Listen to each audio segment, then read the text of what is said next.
അസ്സലാമു അലൈക്കും വറഹ്മത്തുള്ളാഹി വബറകാതുഹു. ഖുർആൻ പ്രഭാതം 50. അൽഹംദുലില്ലാഹി റബ്ബിൽ ആലമീൻ വസ്സലാത്തു വസ്സലാമു അലാ റസൂലിഹിൽ അമീൻ. അമ്മാ ബഅദ്. ബിസ്മില്ലാഹിർ റഹ്മാനിർ റഹീം.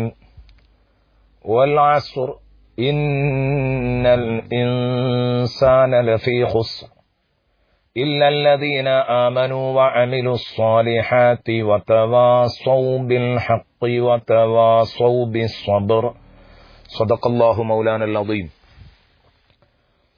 പ്രിയപ്പെട്ട കൂട്ടുകാരെ, ഇന്ന് നാം ചർച്ച ആരംഭിക്കുന്നത് സൂറത്തുൽ അസ്റാണ്. വളരെ പ്രധാനപ്പെട്ട ഒരു അധ്യായമാണ്. മനുഷ്യ ജീവിതത്തിന്റെ ഗതി നിർണയിക്കുന്ന, അവന്റെ വിജയ പരാജയങ്ങൾ തീരുമാനിക്കുന്ന ഒരു അധ്യായം എന്ന് വേണമെങ്കിൽ ഈ അധ്യായത്തെക്കുറിച്ച് നമുക്ക് പറയാം. ഈ അധ്യായത്തിന്റെ ആശയം ആദ്യമായൊന്ന് ഓർമ്മപ്പെടുത്തുകയാണ്. അഥവാ 4 കാര്യങ്ങൾ, ചുരുക്കി പറഞ്ഞാൽ 3 കാര്യങ്ങളൊന്നും പറയാം. മനുഷ്യ ജീവിതത്തിൽ എപ്പോഴാണോ പൂർണ്ണമാകുന്നത് അന്നാണ് ഒരു മനുഷ്യൻ വിജയം കൈവരിക്കുന്നത്. ഒന്ന്, ശുദ്ധമായ ആദർശബോധം. ഈമാനിന്റെ കാര്യത്തിൽ ആരുടെ മുമ്പിലും നമ്മുടെ ആദർശം പണയം വെക്കാൻ പാടില്ല. ആദർശം അത് ഈമാനാണ്.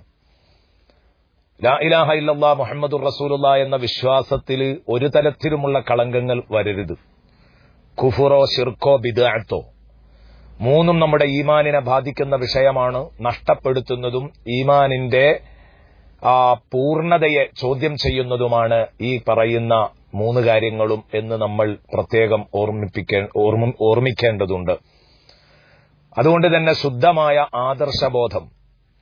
എങ്ങനെയാണോ ലാ ഇലാഹ ഇല്ലല്ലാഹ് മുഹമ്മദുർ റസൂലുള്ളാഹ് എന്ന് പറയുന്ന ഒരാൾ അതിൽ വിശ്വസിക്കേണ്ടത്, അതേ ക്രമത്തിൽ തന്നെ അള്ളാഹുവിനെയും റസൂലിനെയും പരിപൂർണമായി വിശ്വസിച്ച് നല്ല ആദർശബോധമുള്ള അഹ്ലുസുന്നയുടെ ഒരു മെമ്പറായി മാറുക എന്ന് പറഞ്ഞാൽ, വിശ്വാസതലത്തിൽ 2 മാർഗങ്ങളും, അശ്അരി മാതൂരിദി എന്നീ 2 മാർഗങ്ങളും, കർമ്മതലത്തിൽ ഷാഫി അനഫി അംബലി മാലിക്കി എന്നീ 4 മാർഗങ്ങളുമാണുള്ളത്.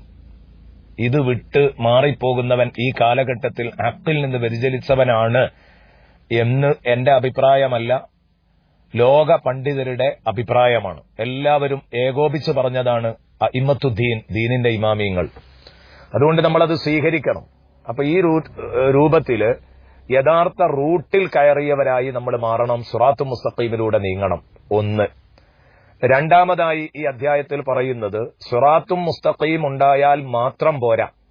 നരകത്തിൽ കടക്കാതെ സ്വർഗത്തിൽ കടക്കണമെങ്കിൽ അമലു സ്വാലിഹാത്തും കൈവശമുണ്ടായിരിക്കണം. ഈമാനുണ്ടെങ്കിൽ ഒരു കാലത്ത് സ്വർഗത്തിലെത്തും, പക്ഷെ അതിന്റെ മുമ്പ് നരകത്തിൽ പോകേണ്ടി വരും.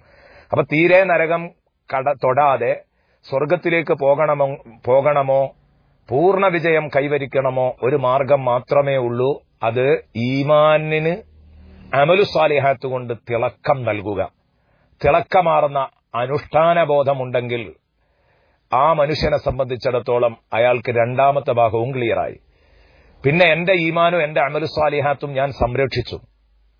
എന്റെ ഈമാനിൽ വെള്ളം ചേരുന്നത് ഞാൻ കാത്തു സൂക്ഷിച്ചു. ചെയ്യേണ്ട അമലുകളൊക്കെ, നിസ്കാരം, നോമ്പ്, ഖുർആൻ പാരായണം, സദഖ, ഹജ്ജ്, സക്കാത്ത് എല്ലാം ഞാൻ നടത്തി.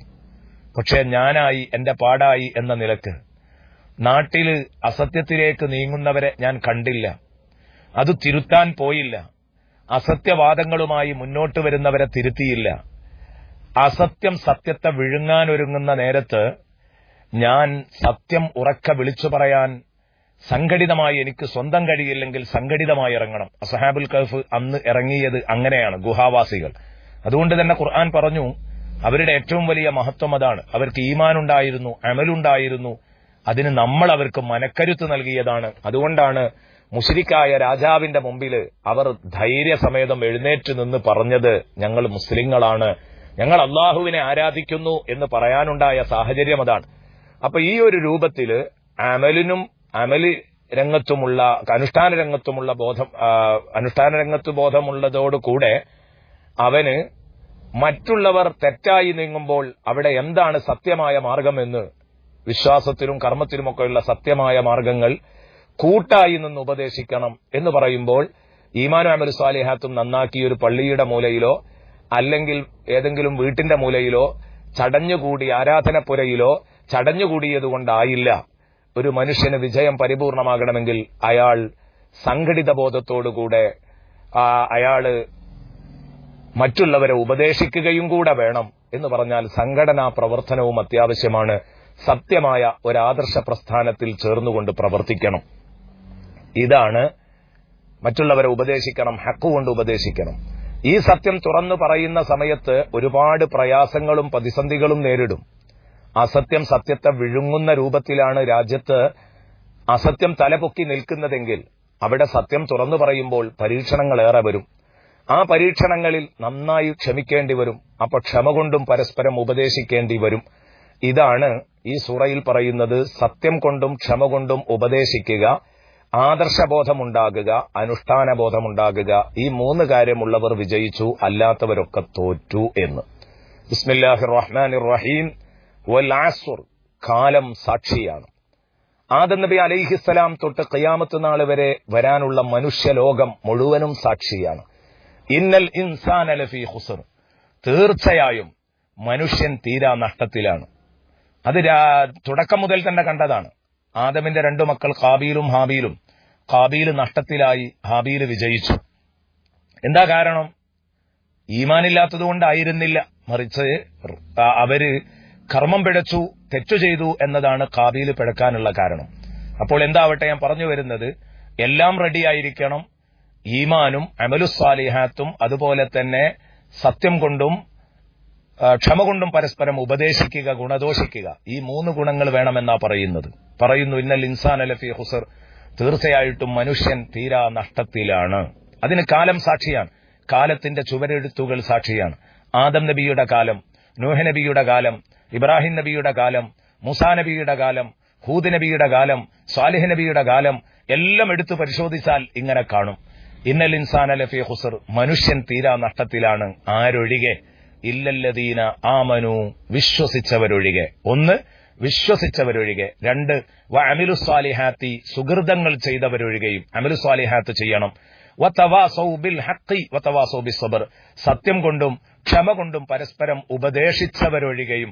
ഒരു കൂട്ടർ തെറ്റുമ്പോൾ ഞാനത് കണ്ടില്ല, കേട്ടില്ല, എന്റെ കബറിലേക്ക് ഞാൻ, അവന്റെ കബറിലേക്ക് അവൻ, ഈ നിലപാട് പറ്റില്ല. തിരുത്തേണ്ടടുത്ത് തിരുത്തുകയും വേണം. അതും നമ്മുടെ വിജയം ഉറപ്പാക്കാൻ അനിവാര്യമാണ്. ഇതാണ് ഈ സൂറയിൽ പറയുന്നത്. വൽ അസ്ർ, കാലഘട്ടം സാക്ഷിയാണെന്ന് പറഞ്ഞാൽ മൊത്തം കാലഘട്ടം സാക്ഷിയാണെന്നാ പറഞ്ഞത്. അതല്ല, അസ്ർ നിസ്കാരം സാക്ഷിയാണ് എന്നും അർത്ഥം കൊടുത്തവരുണ്ട്. അങ്ങനെയും അതിനെ വ്യാഖ്യാനിച്ചിട്ടുണ്ട്. അങ്ങനെയും വ്യാഖ്യാനമാവാം എന്ന് ബഹുമാനപ്പെട്ട പണ്ഡിതന്മാർ എന്നെയും നിങ്ങളെയും ഒക്കെ പഠിപ്പിക്കുന്നത് കാണാം. ഏതാവട്ടെ, ഈ വൽ അസ്ർ പറഞ്ഞതിന്റെ ശേഷം അല്ലാഹു റബ്ബുൽ ഇസ്സത്ത് ഈ 3 കാര്യങ്ങളാണ് എണ്ണി പറയുന്നത്. ഇതില്ലെങ്കിൽ നമുക്ക് എല്ലാ അർത്ഥത്തിലും പരാജയമാണ് എന്നാണ് പടച്ച റബ്ബ് നമ്മളെ ഈ പഠിപ്പിക്കുന്നത്, ഇതിലൂടെ പഠിപ്പിക്കുന്നത് എന്ന് എന്റെ പ്രിയപ്പെട്ട സുഹൃത്തുക്കളെ കേൾപ്പിച്ചുകൊണ്ട് തൽക്കാലം ഇവിടെ അവസാനിപ്പിക്കുന്നു. ഈ ആയത്ത് കൂടുതൽ നീട്ടിക്കൊണ്ടുപോകാത്തത് ഈമാന്, അമലുസ്സാലിഹാത്ത്, അതുപോലെ തന്നെ തവാസി ബിൽ ഹഖ് വസ്സബ്ർ, ഇതൊക്കെ പറയുമ്പോഴേക്ക് സമയം നീണ്ടുപോകും. ഇത്ര മതി, ചുരുങ്ങിയ ഒരു വ്യാഖ്യാനം ഇതിൽ ഉൾക്കൊണ്ടിരിക്കുന്നു എന്ന് മാത്രം ഉണർത്തുകയാണ്. കാലത്തിന്റെ ചുവരെഴുത്തുകൾ സാക്ഷിയാണ്. ഇതിന്റെ വിശദീകരണം കാലഘട്ടത്തെ 4 പാർട്ടുകളായി വേർതിരിച്ച് സൂറത്തു തീനിൽ ഇൻഷാ അല്ലാഹ് അവിടെ വെച്ച് നമുക്ക് വിശദമായി പഠിക്കാം. സൂറത്തു തീൻ ഈ വൽ അസ്റിന്റെ വിശദീകരണമാണ്. വത്തീനി വസ്സൈതൂൻ വതൂരി സീനീൻ വഹാദൽ ബലദിൽ അമീൻ എന്നത്. അത് ഇൻഷാ അല്ലാഹ് അവിടെ വെച്ച് പഠിക്കാം. ദുആ വസിയത്തോടെ അസ്സലാമു അലൈക്കും വറഹ്മത്തുള്ളാഹി വബറകാതുഹു.